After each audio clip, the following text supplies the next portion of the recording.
1 Coríntios 15, 33. Olha, presta atenção, não vos enganeis, ou não vos enganeis.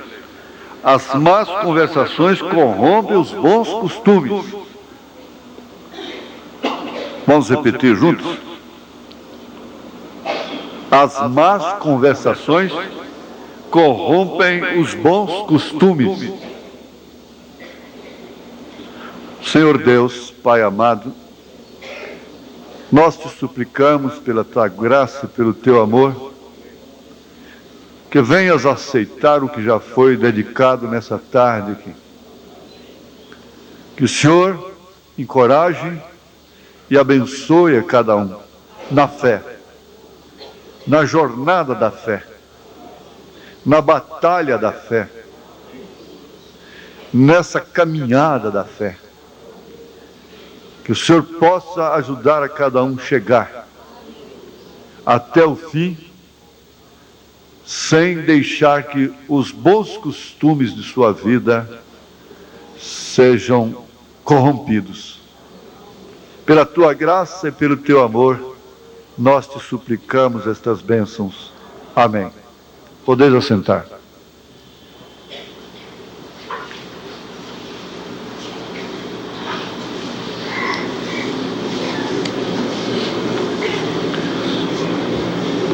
Nós vamos ver ligeiramente sobre costume. O costume quer dizer uso, hábito de uma prática observada. Uma coisa que você tem como prática na vida, que observa aquilo. Observada quer dizer obedecida, praticada, não é? Observa. Isto quer dizer, pratica aquilo. O costume tem uma particularidade de características. Inclusive, fica relacionado nisso aí também o vestuário, incluindo especialmente até costumes religiosos. Ou costume religioso.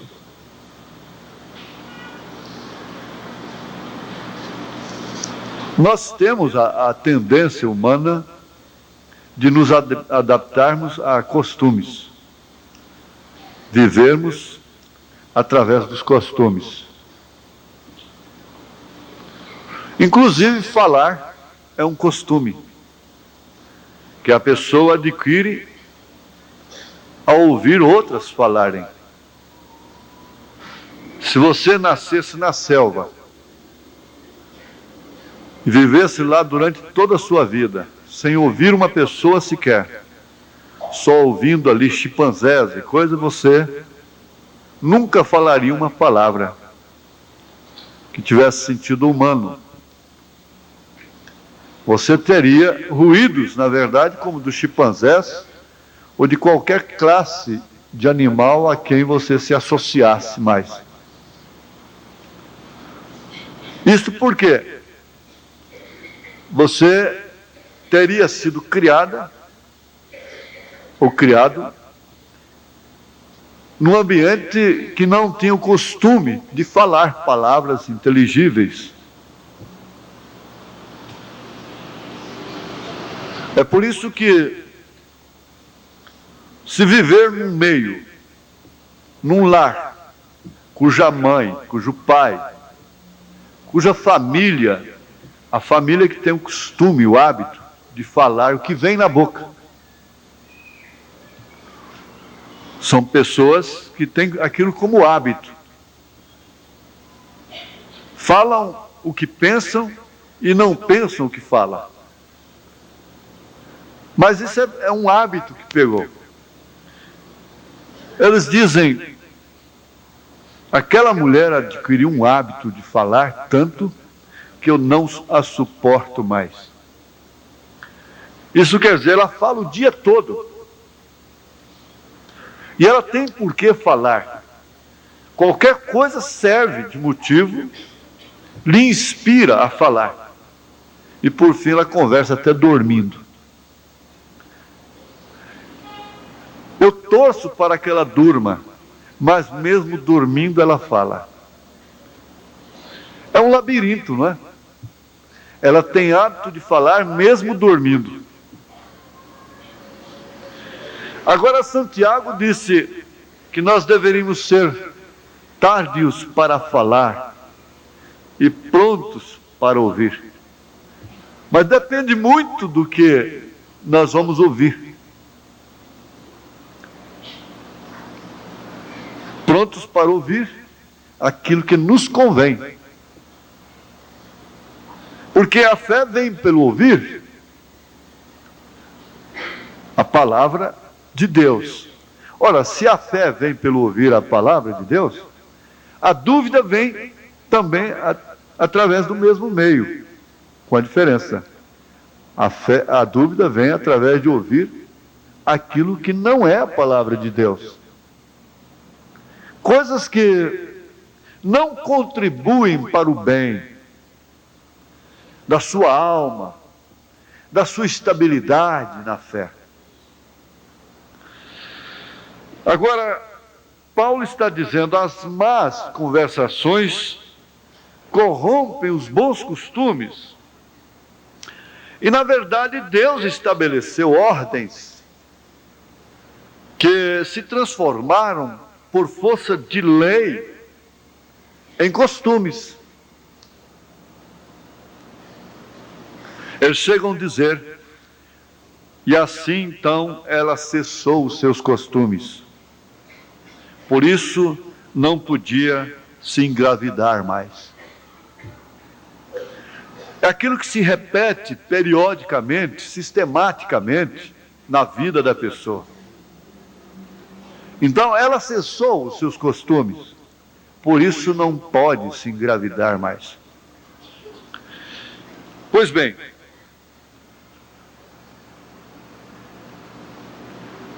é muito fácil abandonar os bons costumes, como seja, o bom costume de vir ao altar orar. É fácil. Parece que a pessoa diz assim, quer saber uma coisa? Eu não vou mais lá no altar orar. E não vem mais, simplesmente. Porque o corpo, a nossa carne, ela tem uma tendência natural, ela é inclinada para isso. A obedecer, a acatar, a praticar tudo aquilo que diminui a sua espiritualidade. O profeta diz, na verdade, que é se quiser. Ele diz aqui, na mensagem Deus escondido em simplicidade. Ele diz assim, a respeito do primeiro tabernáculo. Quando a gente terminava de falar lá fora, não era aqui dentro. Então entrava, se desejava, vinha ao altar quietamente e orava em silêncio. Isso quer dizer, há pessoas que admitem esse costume de chegar na igreja, virem ao altar, orar secretamente, silenciosamente, não é em voz alta, e voltar para o seu assento e começar a ler a Bíblia, meditar até que o culto comece. Sem dúvida alguma é um bom costume, mas as más conversações corrompem os bons costumes. Então, dependendo muito das companhias que a pessoa adquire, ela já começa a abandonar costumes que de fato não eram doutrina, não eram obrigatórios. Mas eu digo, qual é a doutrina que existe para viver com más conversações? Ora, a má conversação pode ser uma linguagem obscena, pornográfica. Isso já nem se conta. Mas quando você faz menção do nome alheio, você está fazendo uma má conversação. Quando você vai tocar no nome de uma pessoa, particularmente, você devia lembrar disso. E quem vai ouvir também devia se lembrar disso, porque a má conversação corrompe os bons costumes. Porque se há um caso que você tem certeza, confiança naquilo, tem o meio correto de tratar daquilo. Não é certo? Mesmo em casa, existem os meios corretos. Na televisão, a pessoa está ouvindo má conversação o dia inteiro, qualquer hora que liga. Qualquer hora que liga. Com exceção de pouquíssimas coisas. Você vai encontrar uma receita culinária, uma orientação para a saúde, qualquer coisa assim, mas é uma raridade. É muito pouco tempo deles aplicado na televisão, com matérias que seriam realmente edificantes para as pessoas, para os indivíduos, para os lares. Então aquilo que não edifica é mal, corrompe. O que não edifica destrói. E Paulo está dizendo: as más conversações corrompem os bons costumes. Então arrefece a pessoa na fé, desacredita, põe aquela pessoa para desacreditar naquilo que ela respeitava tanto.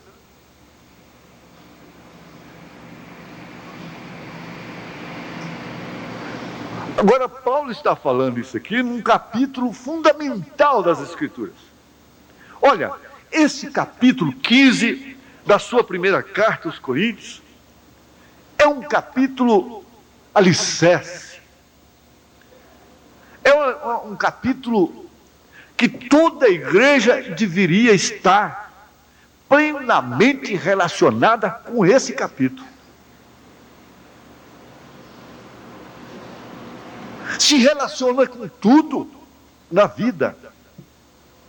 Porque senão o negócio vai mal. Tem que se informar constantemente, porque senão o negócio cai.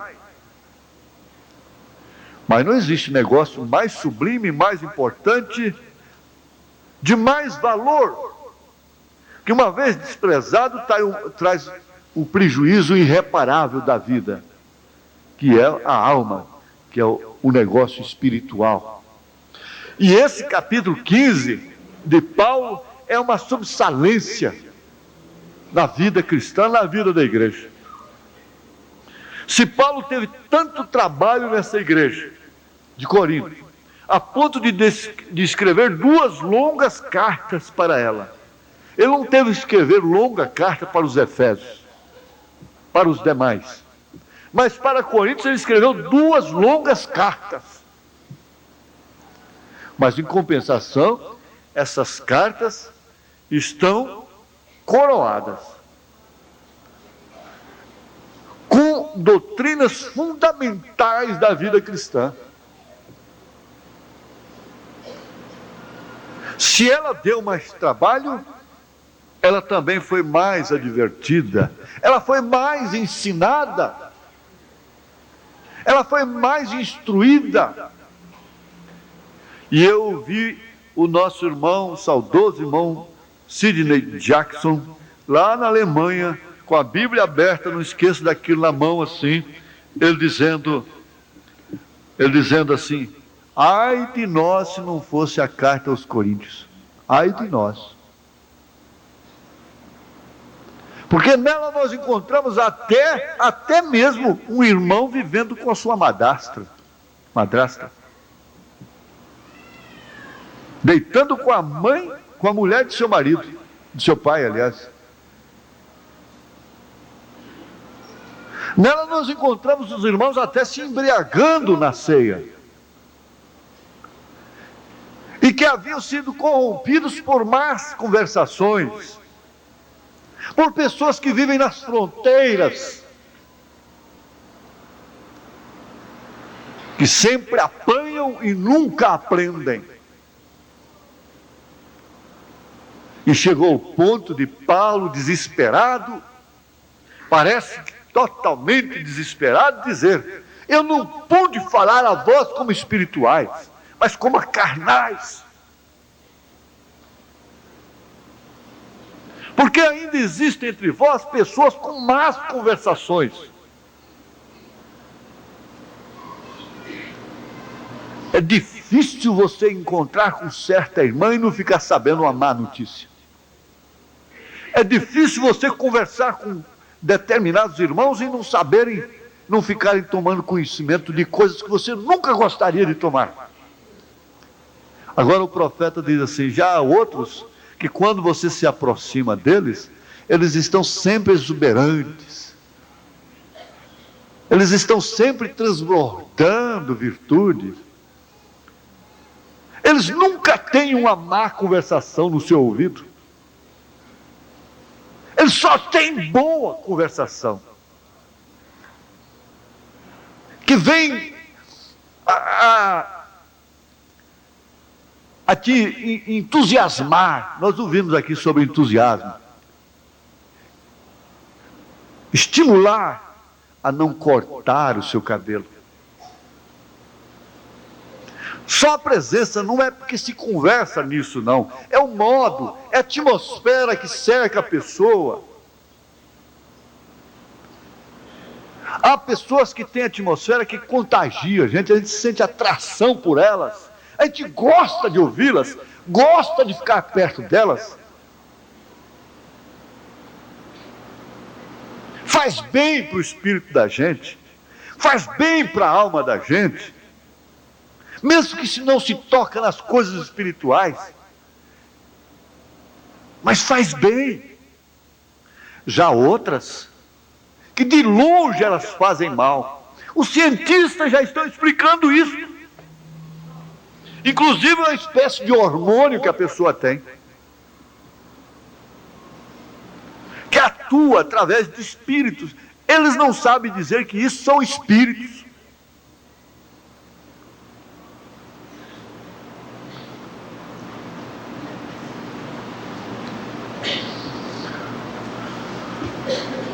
Há aqueles que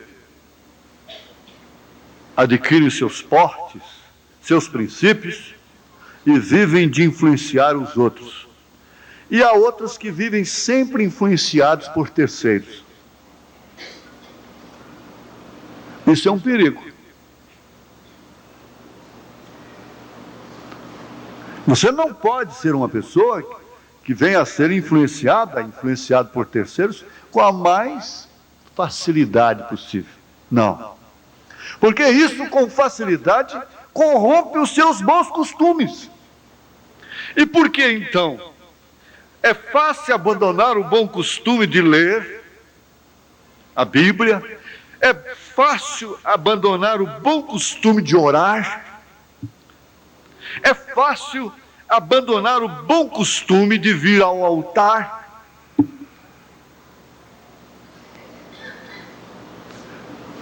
E ao abandonar os bons costumes, você está assimilando, admitindo maus costumes. Não tenha dúvida disso.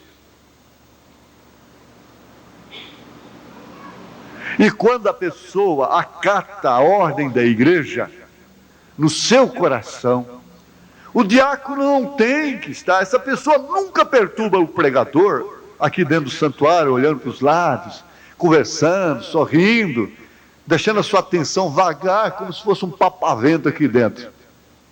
Não, ela está sempre fixa naquilo para o qual ela veio aqui no santuário, veio no culto.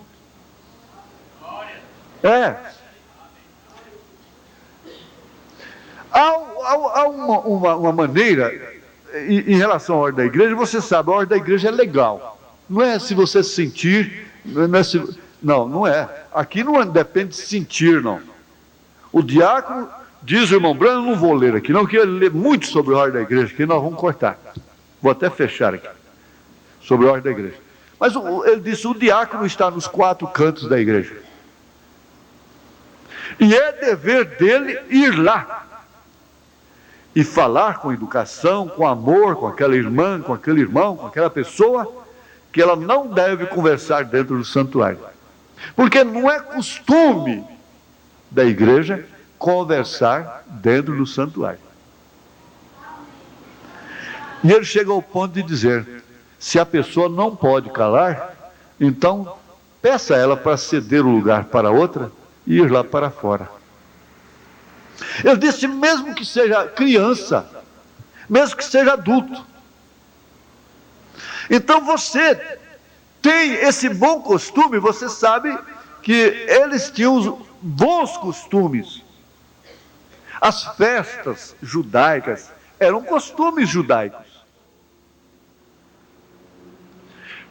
E costumes que eles praticavam com devoção, com sinceridade, com solenidade. É um costume vir à igreja. É um costume orar. É um costume ler. É um costume falar. É um costume. Comer é um costume. É um hábito.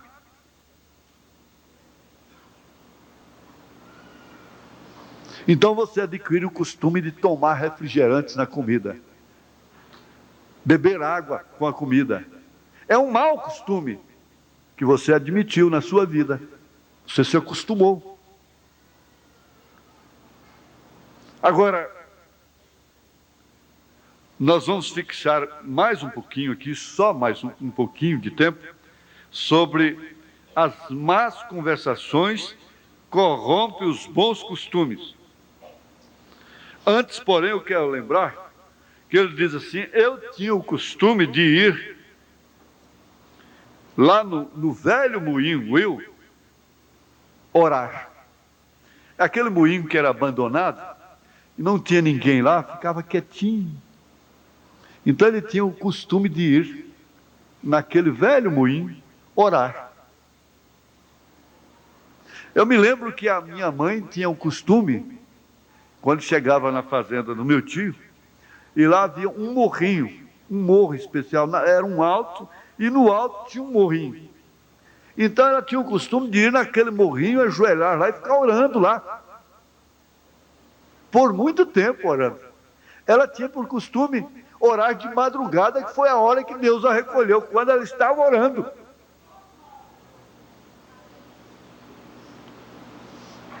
Agora, há tantos costumes que, ao estar praticando-os, como seria? Por exemplo, o costume de falar. O costume de falar é difícil, não se pode falar por costume apenas. Mas, para finalizar, vamos pensar aqui nesse costume doutrinário. A doutrina forma um costume de fé, o qual você tem que praticar, com determinadas características, formando assim um costume religioso. É costume as pessoas peregrinarem para a Trindade nessa época. É um costume religioso que partiu naturalmente de uma doutrina que coloca, entre aspas, o divino Pai eterno, o Pai eterno, como um Deus especial para eles. Então eles vão a pé, eles vão de carro de boi, de carroça, cavalo, de bicicleta, de ônibus e de todas as formas. E é aquele costume de todo ano fazer aquilo.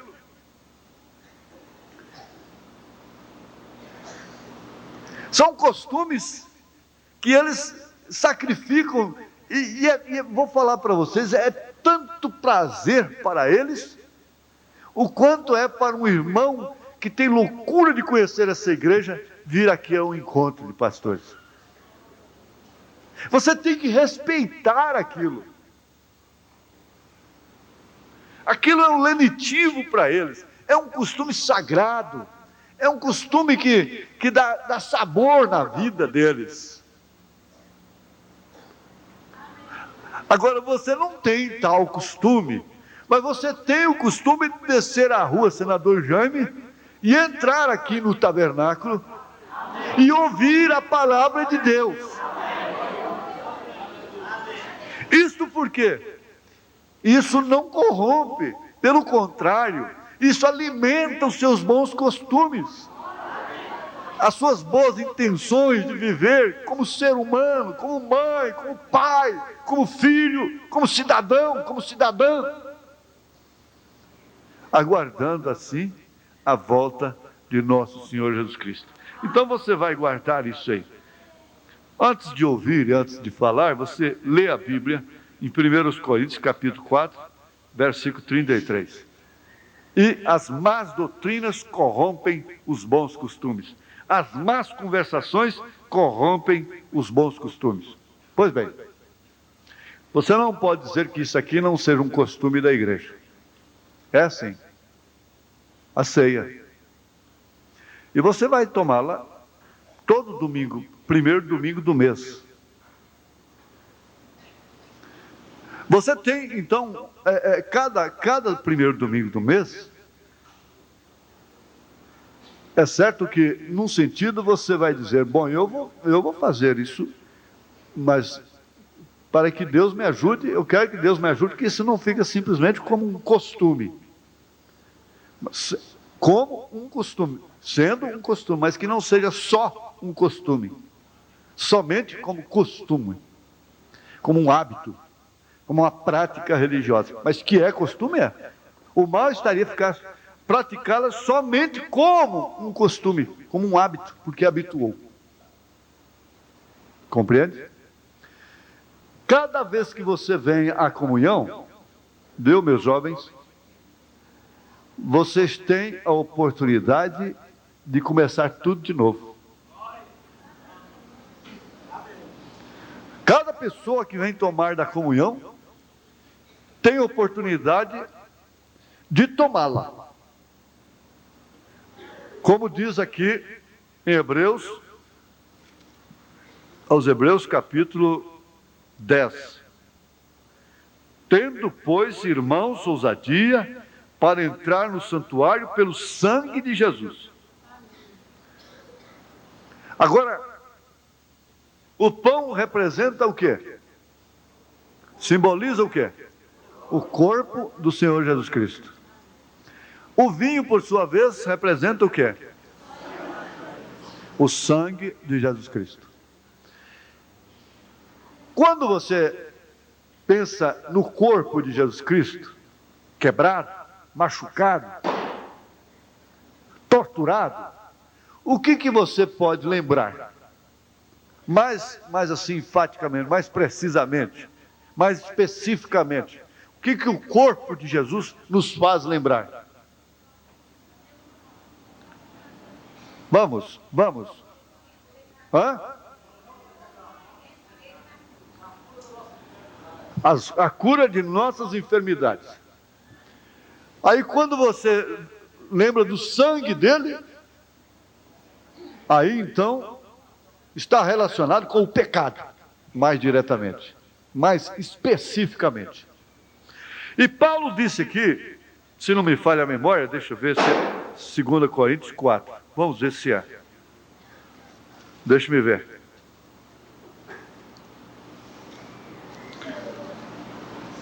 Ou é 1 Coríntios 4? Vocês estão lembrados?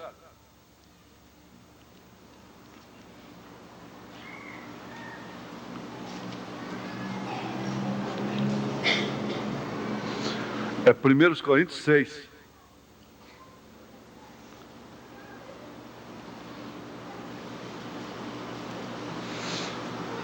Não é.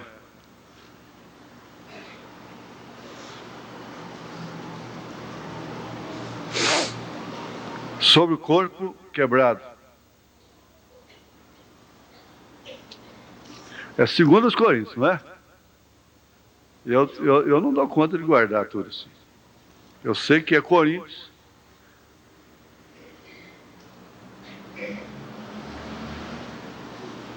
Cadê os meus ministros? Vale a pena a gente Encontrar, porque você encontrando uma vez assim, depois você não esquece mais.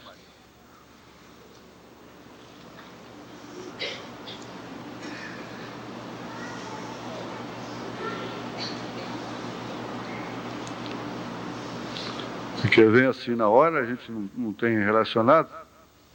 Mas agora, enquanto eu não achar, ou um de vocês achar, nós não vamos parar. Nós vamos ficar aqui até amanhecer o dia. Do corpo quebrado.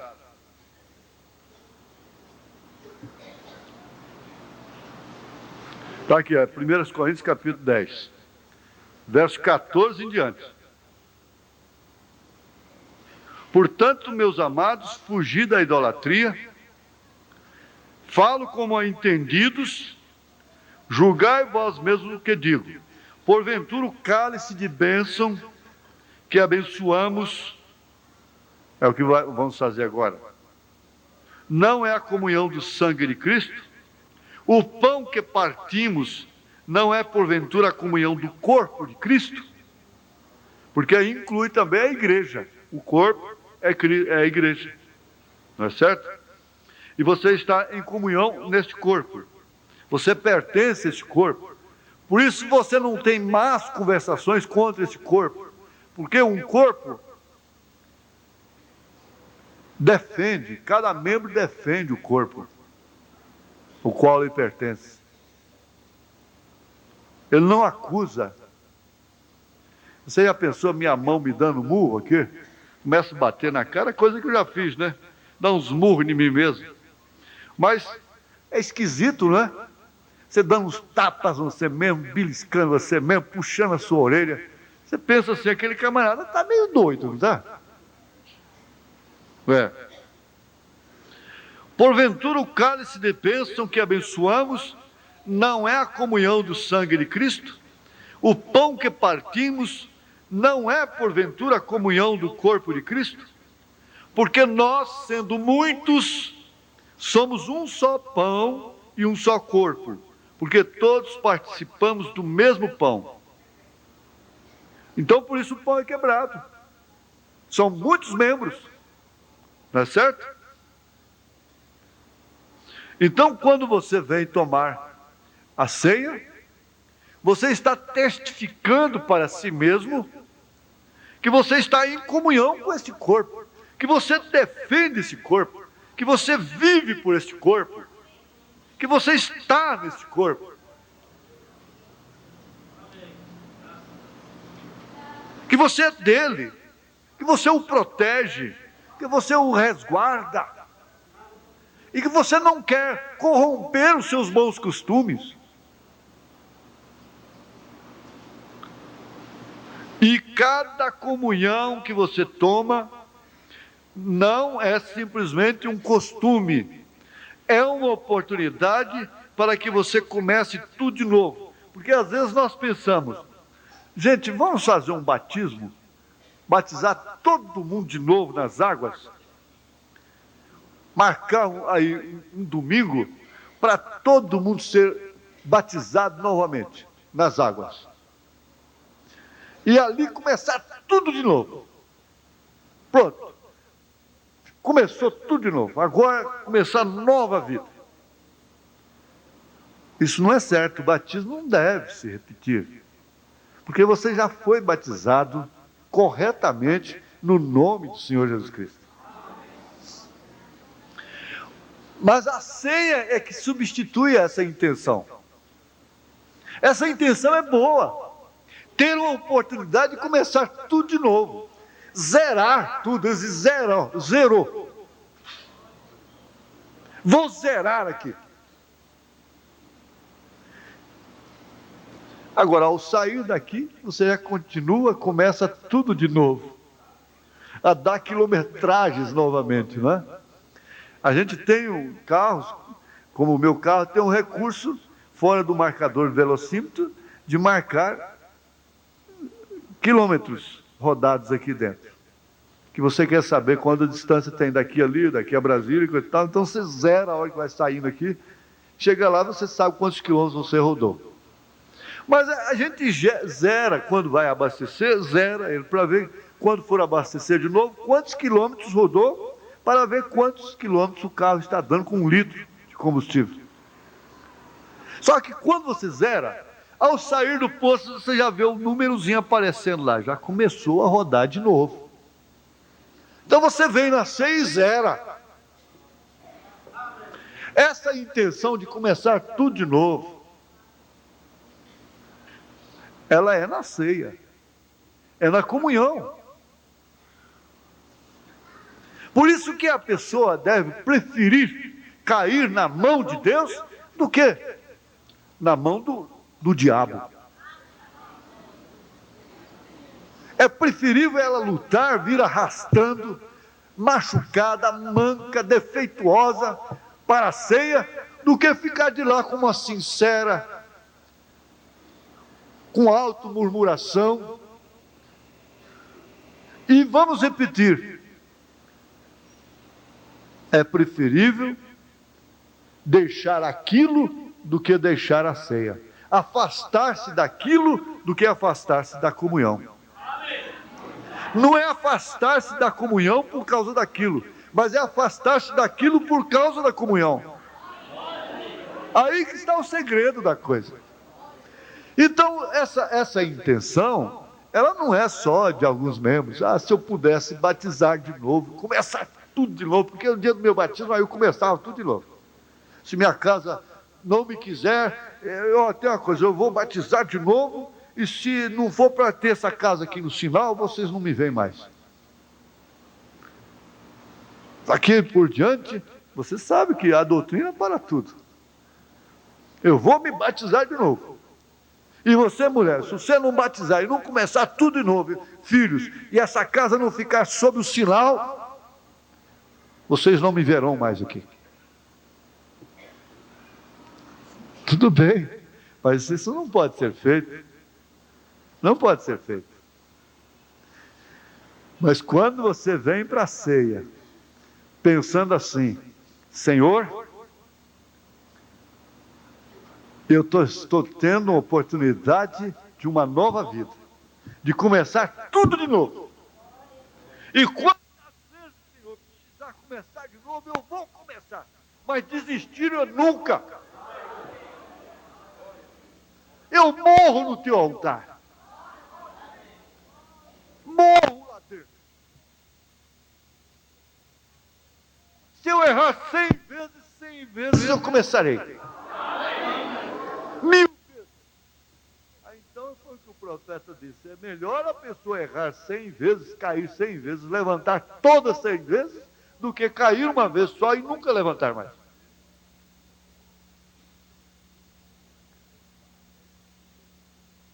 Que o Senhor ajude, que o Senhor abençoe a cada um.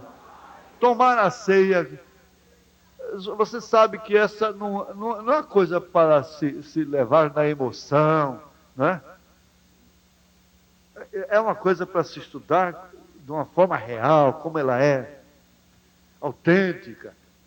E você vem para a comunhão, você vem contrito, com o sacrifício de Jesus na sua mente, no seu coração.